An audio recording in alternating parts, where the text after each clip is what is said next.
So let's now talk about the business perspective, the red cap, remember? Here we talk about governance, project portfolio management, program management, and the PMO. The PMO is actually a yellow function, but it will support here a lot in the business perspective. Here it is about ensuring that we all drive or work in the same direction, that we are aligned. So you see this red arrow here again, that all the projects we do, this particular project and the programs, etc., go in the same direction. And to make money, if it's a profitable organization we're talking about, or at least to fulfill the benefits and the value that we expect from our organization.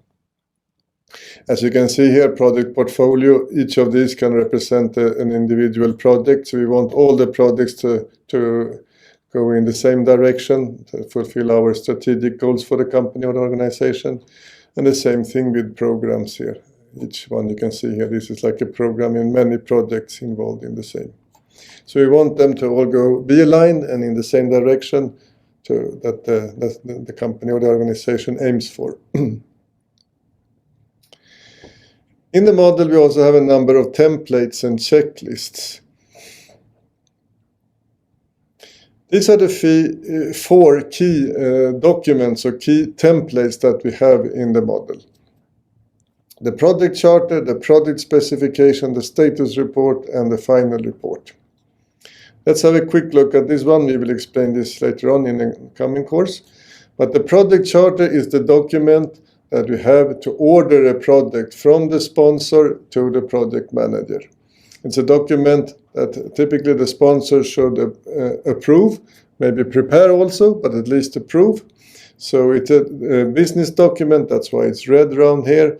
This is I like the order, as I say, that this is what you're going to do, and here we get specified what is going to be done. Then we have the project specification, or sometimes we also call it the project management plan. This is actually how we answer to the project charter. This is how we will do this project, how we will do the project. And we have all these typical chapters in the document that explains then how we will do different things, how we will ensure project value, how we will manage, as you can see here, which is the project goal, which are the strategies, stakeholders, which is the scope, how will we ensure the quality, etc., as you can see here on the list.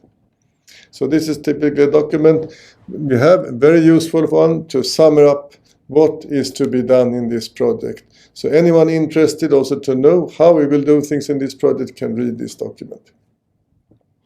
Then we need to report continuously what's happening in the project, and for that we have a template for a status report that we typically once a month or once a week, whatever is agreed between the project manager and the sponsor, we report what is happening in the project, what we have achieved so far, what will happen, the problems and risks that we have or the issues we have, and how we manage them and what actions we are taking. And also we show here change control, meaning if things are changing in the project and what has changed and the impacts of the project for these changes. We always finalize all projects with a final report, showing then how were things done in this particular project and what are the results from it, etc. And did we achieve the value, for example, that was expected? And very important, as you can see here, lessons learned. What have we learned from this project? Both positive things and maybe negative things. So in the coming projects, we can try to make use of these lessons learned from this project. And these key documents you can see here in the life cycle of the project then, that we have the project charter here in the beginning. Sometimes we also call it assignment specification, as you can see here, AS, but the more standard word is project charter. We have one in the beginning. It could be an updated one at tollgate 1, and it could actually be updated again very often for tollgate 2 to start the execution. Then to start the project, you have prepared then this project specification or project management plan, if you prefer that word, that explains then how we will execute this project. in very big projects with big planning phases or analysis phases, we could actually have a product specification already from here. Then we have the status report, continuously, once a month, very typically, during the life cycle of the project. And finally, we have also the final report here at the end. As we said before, the approver of the project charter is the project sponsor. The writer of all these documents, maybe even the project charter actually, could be the project manager, but it's the project sponsor who approves. The project sponsor should approve both the project charter and the project specification or project management plan. The other two documents, the status report and the final report, can be approved by the project manager. Knowledge areas. Well, these are the famous 10 plus 1, as we say. 10 according to the standard and one more, the value one here. Knowledge areas that we have in the GPMM model. And these are like the summary of what is project management. So we need to work with all these things to ensure a successful project. If I actually start with the second one, we need to be good in stakeholder management, manage ensuring value in the project, good scope management to ensure that this is what we are really going to do. We have to have very good control of the scope and the requirements, because if we don't have that, we could be aiming in a totally wrong direction, and that is not what we should do. We should be very clear on what is the scope of this. Ensure the quality, customer satisfaction, etc. Procurement, if we are buying things in our project, could be both internally, externally. Time management. Projects is a lot about fulfilling things on time. So the time plan and follow up on that one, very important. Cost management. How much do things cost? The budget. Follow up on that continuously. And make a good budget in the beginning and ensuring we stay within it, or maybe even improve compared to the budget. Resources. We have a lot of resources then sometimes, both human and not human. We need to manage them very well in the project. We need to be very good in risk management also. We should do risk management to ensure that possible things that can happen will not happen. You know Murphy's Law, if anything can go wrong, it will.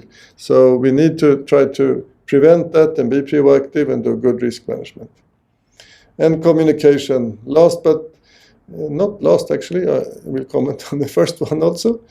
But communication, we said 90% of the time maybe the project manager is communicating, so we have to be very good in communications. But we had one more, the one here on top. So this is the last but not least. Integration. Actually, integration is about ensuring that all these other 10 knowledge areas are well managed together and coordinated between them.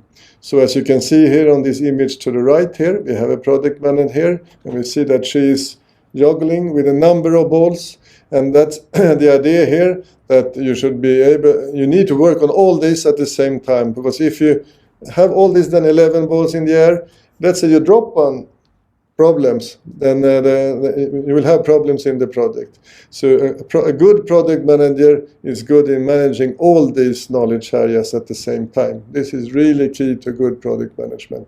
And that's a lot what integration is about. So keeping all these things in the air in a good way and ensuring that then people are happy and performing in the project. So this is, as we just said then, the knowledge areas that we have in the project manager's head. We need to handle all these things at the same time. It's a complicated work, but we need to do it. Otherwise, we will not be successful in our projects. Everything needs to be managed at the same time. To guarantee the famous goal, on time, within budget, and deliver what was expected with a good customer satisfaction. And these 11 knowledge areas can help us to achieve that. So to sum up, this is the GPMM then, ready for you to use, as it says. We have four colors, we have 4 phases, we have 4 documents, 2 models and 2 perspectives. So maybe you remember now the colors and the meaning of them, red, blue, yellow and green. Business, project, operations and results, deliverables. 4 phases: analysis, planning, execution, conclusion.